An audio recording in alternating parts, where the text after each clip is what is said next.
بسم اللہ الرحمن الرحیم۔ ایک حدیث کو لے کر سوال آیا ہے کہ حدیث میں آتا ہے حبب الیہ النساء،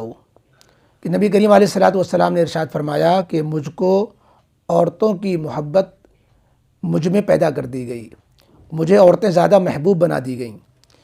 تو سوال ہے کہ اس کا کیا مطلب ہے کہ نبی کریم علیہ السلام کو عورتوں سے زیادہ محبت تھی؟ تو عورتوں سے زیادہ محبت ہونا آج کے زمانے میں جب اس لفظ کو سنا جاتا ہے تو عجیب ذہن میں وساوس پیدا ہوتے ہیں۔ جواب یہ ہے کہ نعوذ باللہ، عورتوں سے دلچسپی، عورتوں سے عشق، ان سے بیجا تعلق، تاک جھاک، یہ نفسانی محبت، یہ سب تو مراد ہی نہیں ہے یہاں پر۔ نبی کریم علیہ الصلوۃ والسلام کی ساری زندگی شروع سے اخیر تک، آپ کا بچپن، آپ کی جوانی، اس کی گواہ ہے کہ آپ تو شرم و حیا کے پیکر تھے، عفت و پاک دامنی،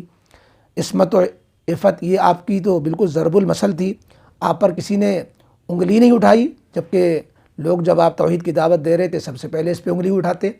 بلکہ جب آپ سے پیشکش کی گئی کہ آپ کی دین کی دعوت چھوڑ دیں، ساری حسینائیں آپ کے قدموں پہ ڈال دی جائیں، تو آپ نے کہا تم ایک ہاتھ میں سورج ایک ہاتھ میں چاند لاگے رکھ دو، تب بھی جو ہم دین کی دعوت چھوڑنے والی نہیں ہیں۔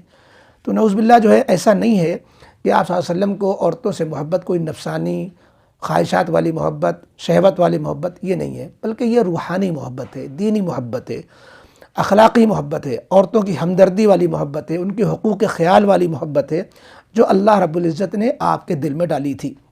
وہی مراد ہے، وہی نبی کی شان نشان بھی ہے۔ زمانے جاہلیت میں اصل میں جو لڑکیوں کے ساتھ، عورتوں کے ساتھ جو ظلم و ناانصافی روا رکھی جاتی تھی، اور لڑکیوں عورتوں کے بارے میں جو تصور تھا اور ان کی جو حق تلفیوں کا معاملہ تھا، ان کی طرف سے جو بے رخی تھی، اس کے خاتمے کے لیے اللہ تعالیٰ کی طرف سے آپ کے دل میں خواتین کی محبت ڈالی گئی۔ اسی لیے حدیث پاک کے الفاظ میں آپ غور فرمائیں، فرمایا گیا حبب الیہ النساء، کہ اللہ تعالیٰ کی طرف سے مجھ میں عورتوں کی محبت ڈالی گئی۔ یہ نہیں فرمایا احب النساء، میں عورتوں سے محبت کرتا ہوں۔ اگر آپ ان دو لفظوں میں فرق سمجھ لیں تو کوئی اشکال نہیں پیدا ہوتا۔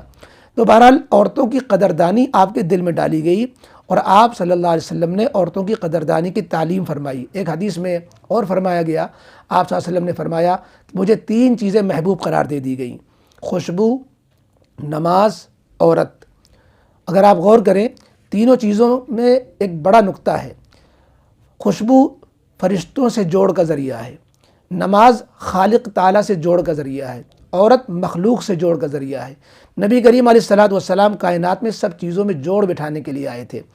تو آپ صلی اللہ علیہ وسلم کا ایک رشتہ فرشتوں سے تھا کہ وہ وحی لے کر آتے تھے آپ کی خدمت میں، ایک رشتہ اللہ سے تھا کہ اللہ کی عبادت آپ فرماتے تھے، اور ایک رشتہ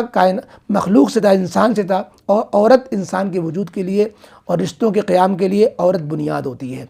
اسی لیے اللہ کے رسول صلی اللہ علیہ وسلم نے خوشبو، نماز اور عورت کو اپنا محبوب بنا لیا۔ بہرحال عورتوں کو جو زمانے جاہلیت میں اور آج کے ماڈرن زمانے میں بھی جو استعمالی مال سمجھا جاتا تھا، صرف اپنے نفسانی تقاضوں کو پورا کرنے کے لیے استعمال کیا جاتا تھا، تو نبی کریم صلی اللہ علیہ وسلم نے عورتوں کے حقوق بتائے، ان سے محبت کا سلوک سکھایا،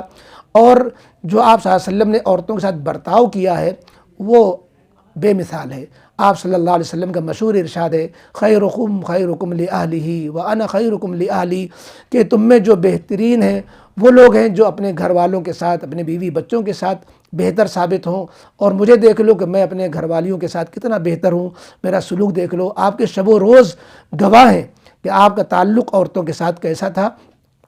اور عورتوں کے ذریعے سے جو عورتوں کا جو دین تھا اس کے لیے بھی آپ کو عورتوں کی ضرورت تھی۔ اللہ تعالیٰ نے اس کے لیے عورتوں کی محبت بھی دل میں ڈالی، ورنہ آپ اگر عورتوں سے نفرت کرتے تو عورتوں کو عورتوں کا دین نہ ملتا، عورتوں کو عورتوں کے حقوق نہ ملتے، عورتوں کو عورتوں کے ساتھ سلوک نہ ملتا۔ تو یہ نبی کریم علیہ الصلوۃ والسلام کا بڑا احسان ہے صنف نازک پر، کہ آپ صلی اللہ علیہ وسلم نے محبت کا اظہار فرما کر عورتوں کا قد اونچا کر دیا، ان کی قدردانی